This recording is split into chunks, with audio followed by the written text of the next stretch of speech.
सुंदरपुर नगर में टुनटुनी चिड़िया अपनी बेटी पिंकी और पति कालू कौवे के साथ रहती थी। कालू कौवा ऑटो रिक्शा चलाया करता था। एक दिन जब वो रिक्शे पर जा रहा था तो उसका रिक्शा उल्टा हो गया। रिक्शा उल्टने से उसे गहरी चोटें आईं और वो बेहोश हो गया। पिंकी बेटा, देखो तो तुम्हारे पिता को क्या हो गया है। ये बात क्यों नहीं कर रहे? मुझे लगता है ये बेहोश हो गई है। माँ, अब रोना बंद करो ना। ऐसा करती है, पहले पिताजी को हॉस्पिटल लेकर चलती है।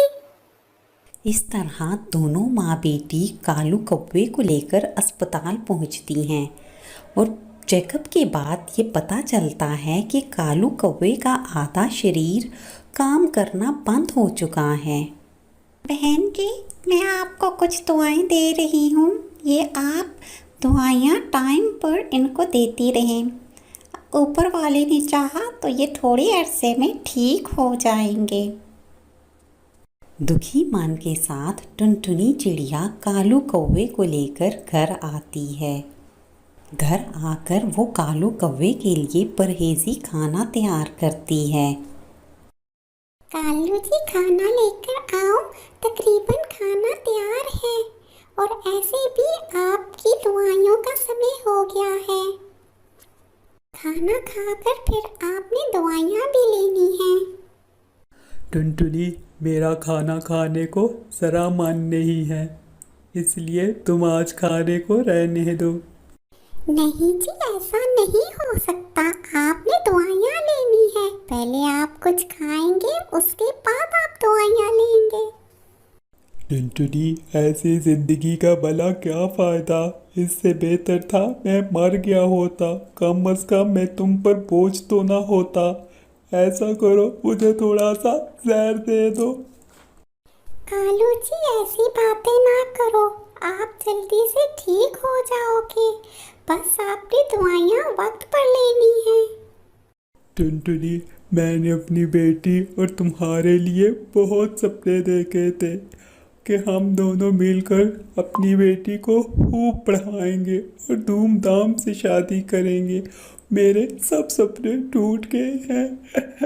टुनटुनी अपने पति को हिम्मत और दिलासा देती है। फिर वो दूसरे कमरे में जाकर फूट फूट कर रोती है।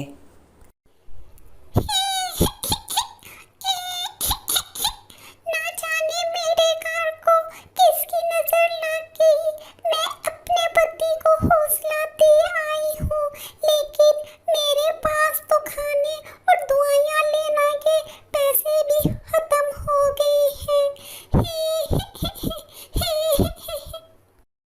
माँ, आप चिंता ना करो। बस अपने आंसू पोंछ लो। हमें घर को चलाने के लिए कुछ ना कुछ तो करना पड़ेगा ना। इसी तरह कुछ दिन बीत जाते हैं। एक दिन जब पिंकी चिड़िया बाजार जाती है तो वो देखती है कि गोलगप्पे वाले झील के पास बहुत ज़्यादा रश लगा हुआ है।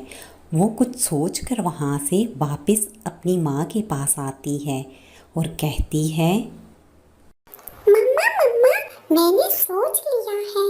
आज से हम पानी पूरी बनाकर बेचेंगे और आपको तो पानी पूरी अच्छे से बनानी आती है। लेकिन बेटा, हम पानी पूरी कैसे बनाकर बेच सकते हैं? हमारे पास बेचने के लिए कोई जगह या कोई ठेला या रेहड़ी वगैरह भी तो नहीं है। लेकिन मम्मा, हमारे पास ऑटो रिक्शा तो है ना। हम उस पर रखकर अपनी पानी पूरी बेचेंगे। पिंकी चिड़िया का आइडिया टुनटुनी चिड़िया को बहुत पसंद आता है।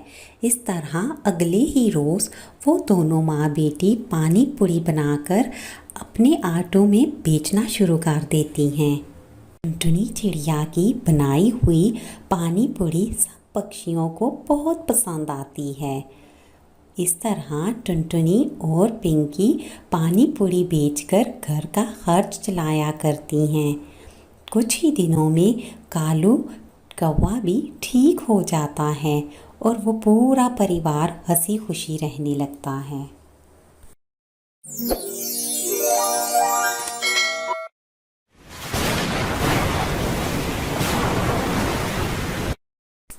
सुंदरपुर जंगल में टुनटुनी चिड़िया अपने पति कालू कौवा और 2 बच्चों गुलगुल और चीचू चिड़िया के साथ रहती थी। कालू कौवा और टुनटुनी चिड़िया खेती करके अपना गुज़र बसर करते थे। वो दोनों अपने खेत में हर तरह की सब्ज़ी उगाया करते थे और फिर कालू कौवा उस सब्ज़ी को महंगे दामों जाकर शहर में फ़रोख्त करता था। कालू जी, इस दफा हमारी आलू की फसल बहुत अच्छी हुई है। क्यों ना हम और ज़्यादा आलू और टमाटर ज़मीन में बो दें ताकि हमें और ज़्यादा फ़ायदा हो। और ऐसे भी बारिश किसी भी समय शुरू होने वाली है। हाँ टुनटुनी, तुम सही कह रही हो। मैं भी यही सोच रहा था कि मौसम का कोई भरोसा नहीं, हमें जल्दी जल्दी नई फसल काश्त कर लेनी चाहिए। इस तरह वो दोनों पति पत्नी मिलकर सब्जियों की बोई कर देते हैं। इस तरह कुछ दिन गुजर जाते हैं। एक दिन उस गांव का चील किसान कालू कौवे के पास आता है। कालू कौवे, कहाँ हो? जल्दी से बाहर आओ, मुझे तुमसे ज़रूरी बात करनी है। क्या बात है चील भाई, आपको मुझसे क्या काम है?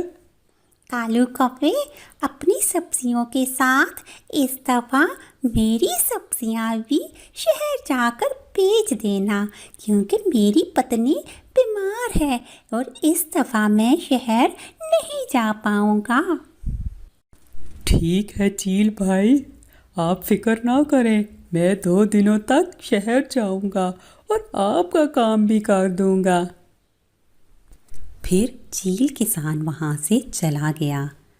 रात को जब वो सब सो रहे होते हैं तो अचानक ज़ोर से काले बादलों के साथ बारिश शुरू हो जाती है। कालू जी, अब क्या होगा? इस बारिश की वजह से हमारी सारी फसल तबाह हो जाएगी। तुम फिक्र ना करो, मुझे यकीन है थोड़ी देर में बारिश रुक जाएगी। फिर वो दोनों इंतज़ार करते रहते हैं, लेकिन बारिश रुकने का नाम नहीं लेती और इसी तरह सारी रात बारिश होती रहती है। सुबह होते ही वो दोनों अपना खेत देखने के लिए जाते हैं, लेकिन वहाँ हर तरफ पानी ही पानी होता है। वो दोनों ये नज़ारा देखकर रोने लगते हैं। ओह, ये क्या हो गया है? हमारी फसल में तो बारिश का पानी खड़ा हो गया है। पता नहीं कालू जी, हमारी फसल को किसकी नज़र लग गई। इतने में चूचू चिड़िया रोते हुए अपने माता पिता के पास आती है। मम्मा पापा, जल्दी घर चलो, हमारा घर टूट गया है और चीचू भैया उसके नीचे दब गया है। मैं किसी तरह अपनी जान बचाकर आप तक आई हूँ। चूचू की बातें सुनकर टुनटुनी चिड़िया फूट फूट कर रोने लगती है। टुनटुनी मत रो, मुझे यकीन है कि ऊपर वाला ज़रूर हमारी मदद करेगा। फिर कुछ दिनों बाद बारिश का पानी सूख जाता है। टुनटुनी और कालू फिर से खेती शुरू कर देते हैं और फिर टुनटुनी चिड़िया अपने लिए एक नया घर भी बनाती है और अपने बेटे के गम को भुलाकर किसी तरह अपने परिवार के साथ रहने की कोशिश करती है।